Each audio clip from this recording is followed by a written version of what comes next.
امام حسن رضی اللہ تعالیٰ عنہ کو زہر دینے والی عورت، دردناک واقعہ۔ امام حسن رضی اللہ تعالیٰ عنہ کے کلیجے کے 72 ٹکڑے ہو گئے، اور جب آپ رضی اللہ تعالیٰ عنہ کیا کرتے تو ٹکڑے باہر گرنے لگتے۔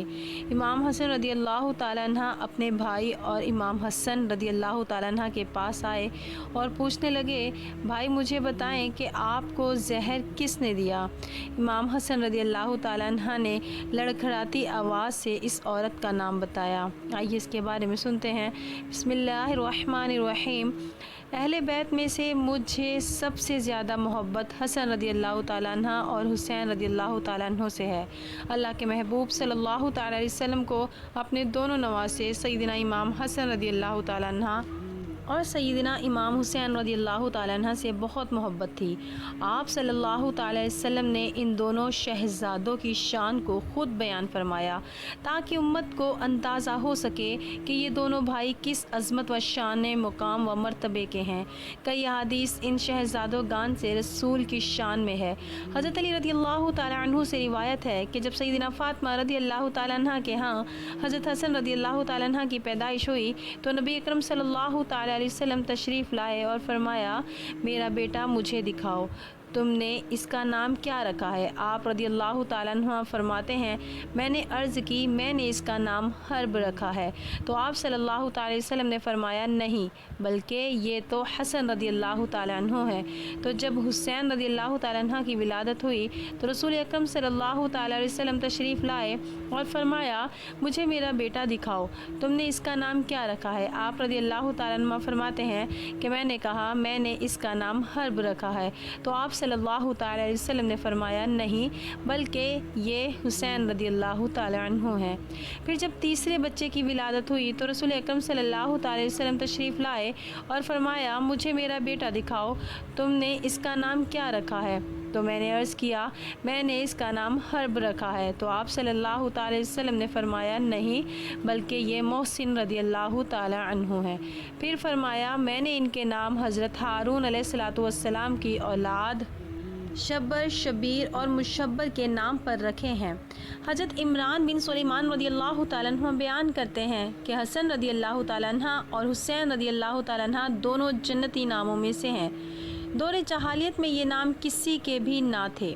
امام احمد بن حنبل روایت کرتے ہیں کہ جناب سیدنا فاطمہ الزہرا رضی اللہ تعالیٰ عنہ کے ہاں جب سیدنا امام حسین رضی اللہ تعالیٰ عنہ کی ولادت ہوئی تو انہوں نے بارگاہ رسالت میں عرض کیا، یا رسول اللہ صلی اللہ تعالیٰ وسلم، کیا میں اپنے بیٹے کا عقیقہ نہ کروں؟ ارشاد فرمایا، نہیں، پہلے ان کے بال اترواؤ، بالوں کے وزن کے برابر چاندی صفا والو اور دوسرے مسکینوں پر صدقہ کرو۔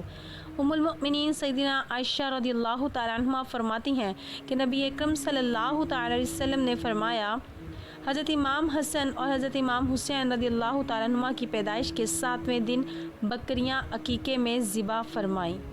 نبی اکرم صلی اللہ تعالیٰ علیہ وسلم نے حسین کریمین سے متعلق ارشاد فرمایا، یہ دونوں میرے بیٹے ہیں اور میری بیٹی کے بیٹے ہیں، اے اللہ تو ان دونوں سے محبت فرما اور جو ان سے محبت رکھے اس کو اپنا محبوب بنا لے۔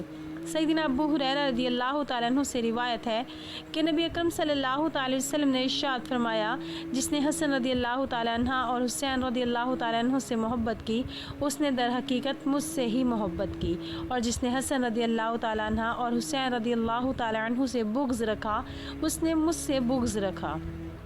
حضرت عبداللہ بن شداد رضی اللہ تعالیٰ عنہ اپنے والد سے روایت کرتے ہیں، انہوں نے فرمایا کہ رسول اکرم صلی اللہ تعالیٰ علیہ وسلم عشاء کی نماز کے لیے ہمارے پاس تشریف لائے، اس حال میں کہ آپ صلی اللہ تعالیٰ علیہ وسلم حضرت حسن رضی اللہ تعالیٰ عنہ اور حضرت حسین رضی اللہ تعالیٰ عنہ کو اٹھائے ہوئے تھے۔ پھر نبی اکرم صلی اللہ تعالیٰ علیہ وسلم آگے تشریف لے گئے اور انہیں بٹھایا، پھر آپ صلی اللہ تعالیٰ علیہ وسلم نماز ادا فرمانے لگے۔ آپ صلی اللہ تعالیٰ علیہ وسلم نے طویل سجدہ فرمایا۔ میرے والد کہتے ہیں میں نے سر اٹھا کر دیکھا تو نبی اکرم صلی اللہ تعالیٰ علیہ وسلم سجدے میں ہیں اور شہزادے آپ صلی اللہ تعالیٰ علیہ وسلم کی پشت انور پر ہیں۔ پھر سجدے میں چلا گیا۔ جب رسول اکرم صلی اللہ تعالی وسلم نماز سے فارغ ہوئے تو صحابہ اکرام رضی اللہ تعالیٰ عنہ نے عرض کیا، یا رسول اللہ صلی اللہ تعالی وسلم، آپ صلی اللہ علیہ وسلم نے نماز میں سجدہ اتنا دراز فرمایا کہ ہمیں اندیشہ ہوا کہ کہیں کوئی واقعہ پیش تو نہیں آیا، آپ صلی اللہ تعالی وسلم پر وحی الہی کا نزول تو نہیں ہو گیا۔ نبی اکرم صلی اللہ تعالی وسلم نے ارشاد فرمایا، اس طرح کی کوئی بات نہیں ہوئی سوائے یہ کہ میرا بیٹا مجھ پر سوار ہو گیا تھا، جب تک وہ اپنی خواہش سے نہ اترتے مجھے عجلت کرنا ناپسند ہوئی۔ حضرت عبداللہ بن بریدہ رضی اللہ تعالیٰ عنہ فرماتے ہیں کہ انہوں نے حضرت ابو ہریرہ رضی اللہ تعالیٰ عنہ کو فرماتے سنا کہ نبی اکرم صلی اللہ تعالی وسلم ہمیں خطبے میں ارشاد فرما رہے تھے کہ حسین کرمین سرخ دھاری دار قمیض مبارکہ زیب تن کیے لڑکھڑاتے ہوئے آ رہے تھے تو رسول اکرم صلی اللہ تعالی وسلم منبر سے نیچے تشریف لائے۔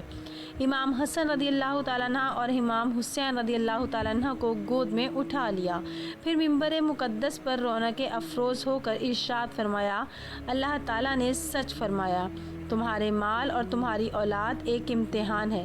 میں نے ان دونوں بچوں کو دیکھا، سنبھل کر چلتے ہوئے آ رہے تھے، لڑکھڑا رہے تھے، مجھ سے صبر نہ ہو سکا، یہاں تک کہ میں نے اپنے خطبے کو موقوف کر کے انہیں اٹھا لیا۔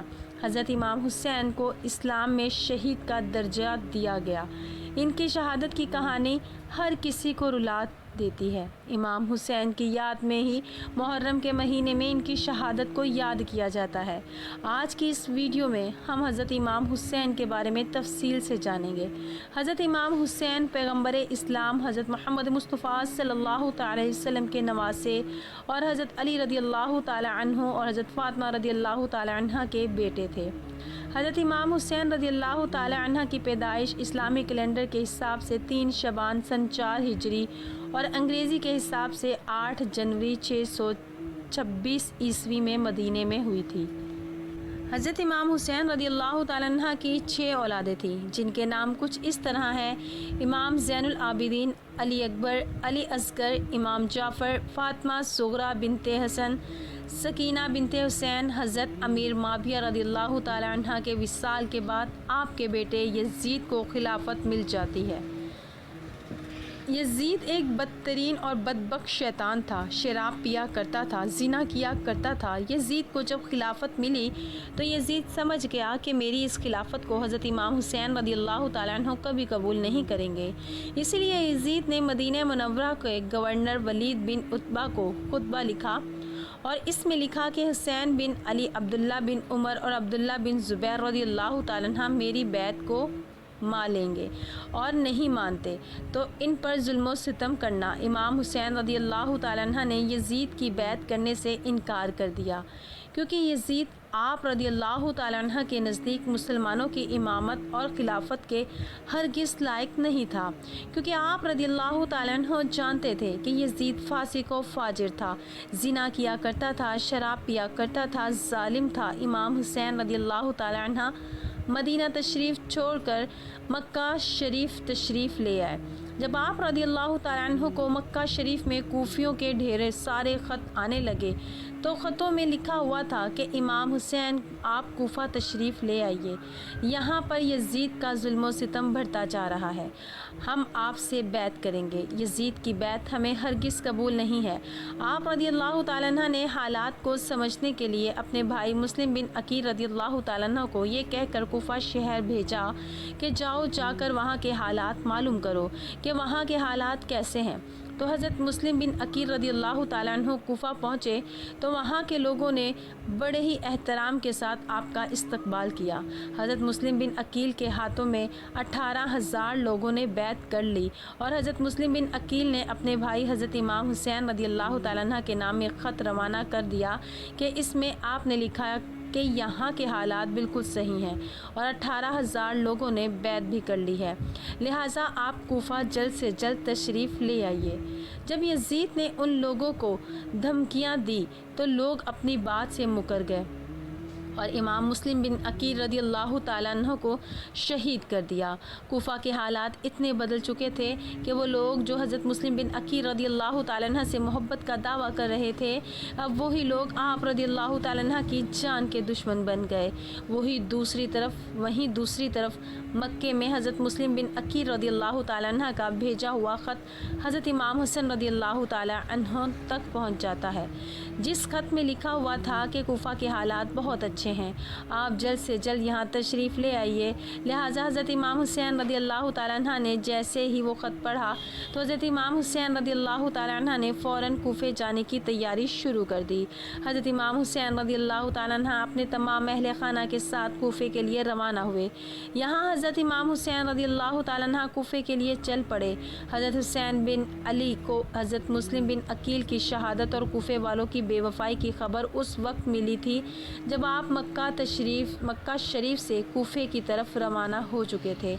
جب آپ رضی اللہ تعالیٰ عنہ کوفے شہر کے بالکل قریب پہنچ گئے تو آپ رضی اللہ تعالیٰ عنہ کو یزید فوج نے روکنے کی کوشش کی۔ حضرت امام حسین نے فرمایا، لوگوں کے بلانے پر ہی کوفہ شہر میں آیا ہوں، اگر تم لوگ چاہتے ہو کہ میں کوفے میں نہ آؤں تو مجھے واپس جانے دو، میں واپس جانے کے لیے تیار ہوں۔ یزید فوج نے حضرت امام حسین رضی اللہ تعالی عنہ کو کوفے شہر میں داخل نہیں ہونے دیا، لہٰذا امام حسین رضی اللہ تعالی عنہ نے اپنے پورے قافلے کے ساتھ اپنا راستہ بدل لیا۔ چلتے چلتے آپ رضی اللہ تعالی عنہ ایک چٹل میدان میں پہنچ گئے تو آپ رضی اللہ تعالیٰ عنہ نے ایک شخص سے سوال کیا کہ یہ کون سی جگہ ہے؟ اس شخص نے کہا کہ اس جگہ کو کربلا کہا جاتا ہے۔ تو حضرت امام حسین رضی اللہ تعالیٰ عنہ نے اپنے تمام لشکر کو حکم دیا کہ یہیں پر خیمہ لگا دیا جائے، لہٰذا اس طرح سے حضرت امام حسین رضی اللہ تعالیٰ عنہ کربلا کے میدان پر پہنچے اور ادھر یزید فوج بات کا علم ہوا کہ حضرت امام حسین اپنا خیمہ کربلا کے میدان پر لگا دیا ہے تو یزید فوج بھی فوراً کربلا کے میدان پر پہنچنا شروع ہو گئی۔ یزید کی جو فوج کربلا پہنچ رہی تھی، ان کا سپہ سالار ابن سعد حضرت امام حسین رضی اللہ تعالیٰ عنہ اب ابن سعد سے کہا، یا تو تم مجھے یزید کے پاس لے چلو یا پھر مجھے اپنے شہر مکہ واپس جانے دو۔ لیکن ابن سعد نے ان دونوں باتوں کو درگزر کیا اور ان دونوں باتوں میں سے کوئی بات بھی قبول نہیں کی۔ وہ حضرت امام حسین رضی اللہ تعالیٰ عنہ کو یزید کی بیعت کرنے پر مجبور کرتا رہا، لیکن آپ نے اس کی ایک بھی بات نہیں مانی۔ ایسے ہی کرتے کرتے دن گزرتے گئے اور 3 محرم کا دن آ گیا۔ اب ظالم یزید نے حضرت حسین کے سامنے 22,000 سپاہیوں کا لشکر بھیج دیا۔ دوسری طرف حضرت امام حسین کے ساتھ 82 لوگ تھے، جس میں عورتیں اور بچے بھی شامل تھے۔ ناظرین گرامی، آپ یہاں سوچئے کہ کتنی حیرت کی بات ہے کہ ظالم یزید کے دل میں امام حسین کا کتنا ڈر اور خوف تھا کہ 82 لوگوں سے لڑنے کے لیے 22,000 سپاہیوں کا لشکر بھیج دیا، جو حضرت امام حسین کے سامنے سونگنے سے بھی زیادہ بڑا یزید کا لشکر تھا۔ حضرت امام حسین رضی اللہ تعالیٰ عنہ کے سامنے یزید فوج کے حوصلے پست ہو گئے۔ آخرکار انہوں نے یہ فیصلہ کیا کہ امام حسین کو ہرانا ہے تو ان کا پانی بند کرنا پڑے گا اور تبھی ان کا مقابلہ کیا جا سکتا ہے۔ ایسے ہی کرتے ہوئے دن گزرتے گئے اور 7 محرم کا دن آ گیا اور 7 محرم کو ہی یزید فوج نے امام حسین کے قافلے والوں پر پانی بند کر دیا۔ ناظرین، ہم آپ کو یہ بتاتے چلیں کہ کربلا کے میدان میں پانی کا کوئی بھی انتظام نہیں تھا سوائے نہر فرات کے، لیکن 7 محرم کے دن نہر فرات کا پانی بھی حضرت امام حسین کے قافلے والوں پر بند کر دیا گیا۔ حضرت امام حسین اور ان کے ساتھ موجود تمام جوان لوگ پیاس کو برداشت کرتے رہے، لیکن چھوٹے چھوٹے بچے اور عورتوں کا پیاس کی وجہ سے برا حال ہو چکا تھا۔ ظالم فوج یزید امام حسین کے گھر والے اور تمام ساتھیوں کو گھیرے ہوئے تھے۔ انہوں نے یہ طے کیا کہ اب 9 محرم کے دن امام حسین کو قتل کر دیا جائے۔ حضرت امام حسین نے حضرت عباس سے کہا کہ عباس، جاؤ یزید کی فوج کے پاس اور ان سے کہو ہمیں ایک رات اللہ کی عبادت کرنے کے لیے دی جائے۔ جب حضرت عباس نے ایک رات کی مہلت کے لیے کہا کہ انہوں نے آپ کی بات مان لی، جب تک 9 محرم کی تاریخ آئی تب تک امام حسین کو یہ یقین ہو چکا تھا کہ یزید کی فوج کا مقصد صرف اور صرف اب مجھے شہید کرنا ہے۔ اس کے علاوہ یزید کچھ بھی کرنے کے لیے تیار نہیں ہے۔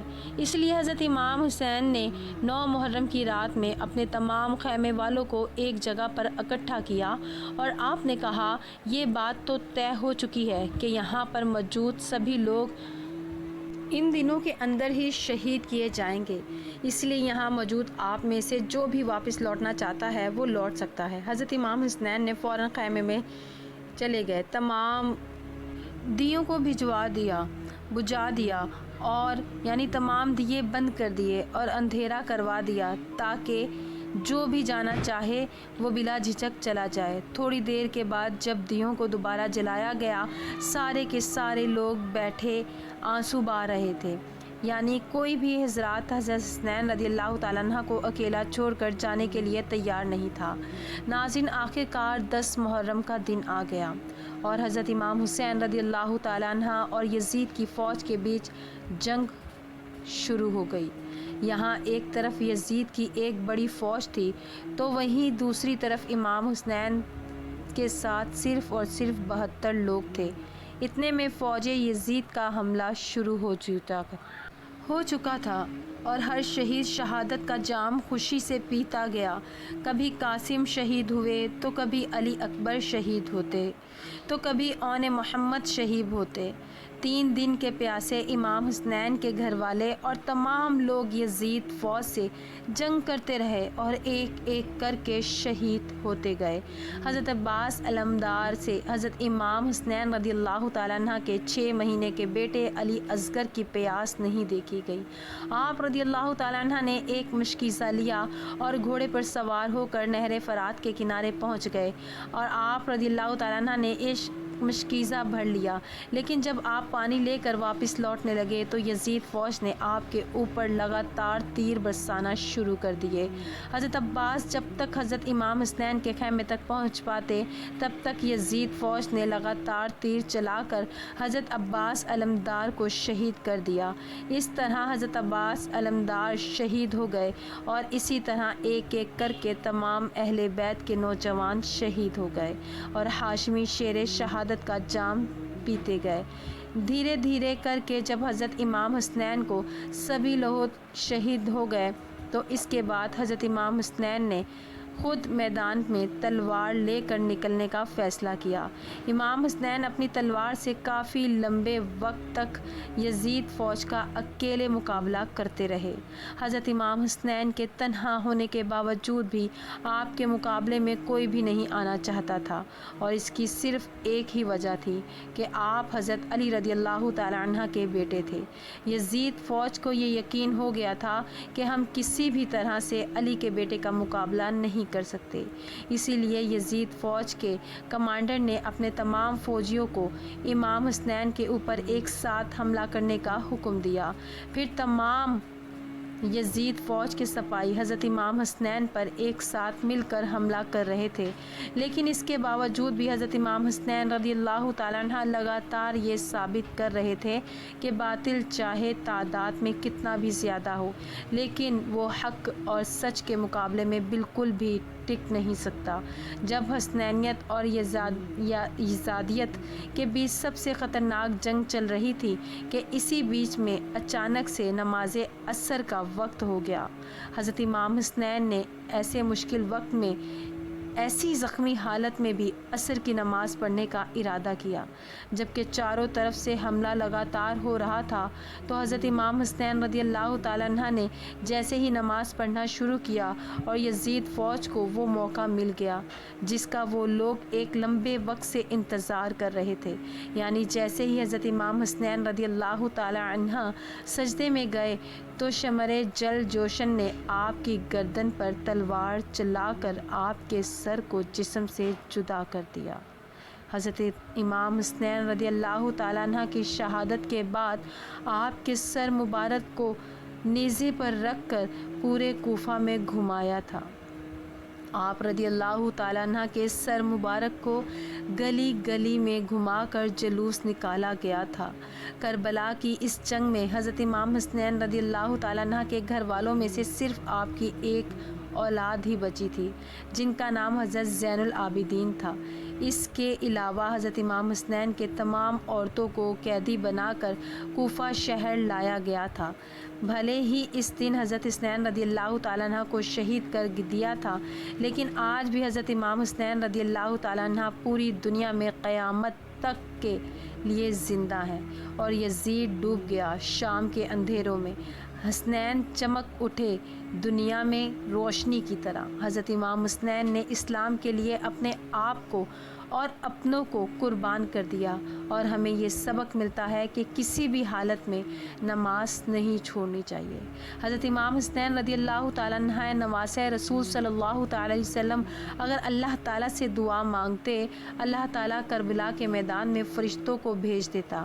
اگر امام حسنین اللہ تعالیٰ سے پانی مانگتے تو اللہ تعالیٰ بارش برسا دیتا، لیکن حضرت امام حسنین نواسۂ رسول صلی اللہ تعالیٰ علیہ وسلم نے اللہ تعالیٰ کو راضی کرنے کے لیے اپنا سر سجدے میں کٹا دیا، اللہ تعالیٰ کو راضی کر لیا۔ حضرت حسن رضی اللہ تعالیٰ عنہ آخری لمحے میں حیات تک اپنے جد بزرگوں کے جوڑ میں خاموشی و سکون کی زندگی بسر کرتے رہے۔ 50 ہجری میں کسی نے آپ کو زہر دیا، قلب و جگر کے ٹکڑے کٹ کٹ کر گرنے لگے۔ جب حالتیں زیادہ نازک ہوئی اور زندگی سے مایوس ہو گئے تو حضرت حسنین رضی اللہ تعالیٰ عنہ کو بلا کر ان سے واقعہ بیان کیا۔ انہوں نے زہر دینے والے کا نام پوچھا تو فرمایا، نام پوچھ کر کیا کرو گے؟ عرض کیا، قتل کروں گا۔ فرمایا، اگر میرا خیال صحیح ہے تو خدا بہتر بدلہ لینے والا ہے، اور اگر غلط